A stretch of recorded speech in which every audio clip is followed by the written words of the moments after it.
BTC নিৰ্বাচনত ৰথী মহাৰথীৰ পতন।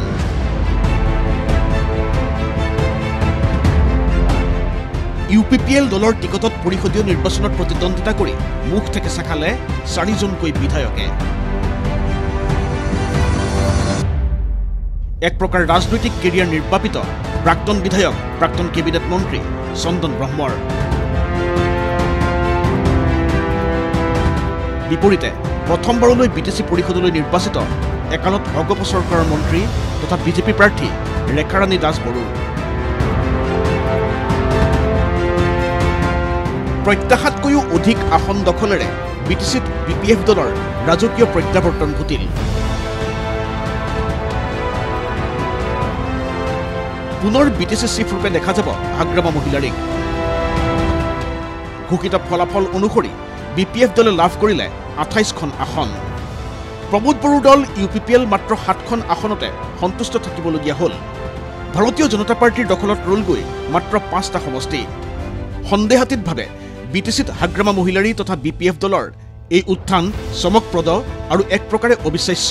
পিছে তাৰ মাজতে বড়োভূমিৰ ৰাজনীতিৰ ৰথী মহাৰথীৰ পৰাজয়ৰ সাক্ষী হ'ল ভোটাৰ ৰাইজ। হাগ্ৰামা মহিলাৰী আৰু তেওঁৰেই প্ৰাক্তন সহযোগী খাম্পা বৰগয়াৰীয়ে এইবেলি দুটাকৈ সমষ্টিত প্ৰতিদ্বন্দ্বিতা কৰিছিল। দুয়োটাতে তেওঁলোক পৰস্পৰৰ প্ৰতিদ্বন্দ্বী আছিল। দেৱৰগাঁৱত বিপিএফৰ হাগ্ৰামা মহিলাৰী জয়ী হ'ল আৰু চিৰাংদুৱাৰত হাগ্ৰামাক হৰুৱাই জয়ী হ'ল ইউপিপিএলৰ খাম্পা বৰগয়াৰী।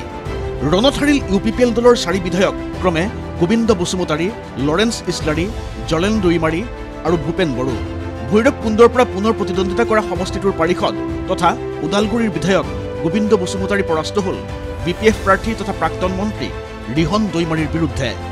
দৈমাৰীয়ে হাগ্ৰামা চৰকাৰৰ উপমুখ্য কাৰ্যবাহী হোৱাটো প্ৰায় নিশ্চিত।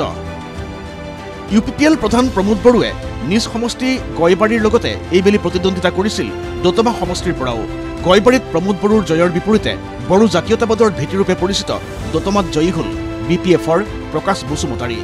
একালৰ অসম চৰকাৰৰ প্ৰতাপী মন্ত্ৰী তথা বিপিএফ নেতা চন্দন ব্ৰহ্মই দল সলনি কৰাৰ পিছত কাজলগাঁৱৰ পৰা পৰিষদীয় নিৰ্বাচনত যুঁজিছিল ইউপিপিএলৰ টিকেটত। কিন্তু কাজলগাঁৱৰ জনাদেশ গ'ল বিপিএফৰ পানীৰাম ব্ৰহ্মৰ সপক্ষত। প্ৰাক্তন এনডিএফবি নেতা তথা প্ৰমোদ বড়ো চৰকাৰৰ ইএম ৰঞ্জিত বসুমতাৰীয়ে ইউপিপিএলৰ টিকেটত বাওঁখুংগ্ৰী আৰু নিচিমা এই 2 সমষ্টিত কৰিছিল প্ৰতিদ্বন্দ্বিতা।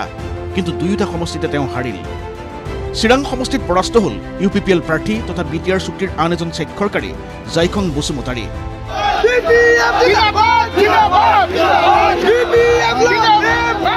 1 নম্বৰ পৰ্বতজোৰা সমষ্টিত বিপিএফ প্ৰাৰ্থী মুনমুন ব্ৰহ্মৰ বিৰুদ্ধে পৰাস্ত হ'ল ইউপিপিএল প্ৰাৰ্থী তথা প্ৰাক্তন বিধায়ক বনেন্দ্ৰ মুছাহাৰী। বিজনীৰ বিধায়ক অজয় ৰায়ে থুৰিবাৰী সমষ্টিৰ পৰা প্ৰতিদ্বন্দ্বিতা কৰিছিল পৰিষদীয় নিৰ্বাচনত।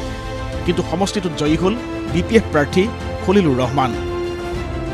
আৰু প্ৰথমবাৰলৈ বিটিসিৰ পৰিষদীয় নিৰ্বাচনত প্ৰতিদ্বন্দ্বিতা কৰি প্ৰথমটো খোজতে সফল হ'ল বিজেপিৰ ৰেখাৰাণী দাস বড়ো।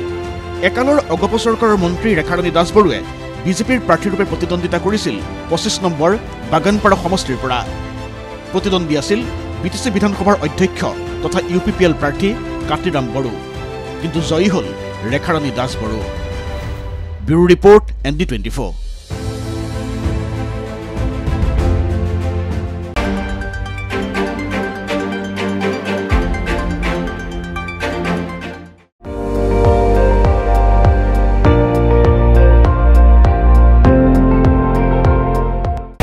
আপুনি চাই আছে ND24, সৰ্বশ্ৰেষ্ঠ নহয় সৰ্বোত্তমৰ দৌৰ।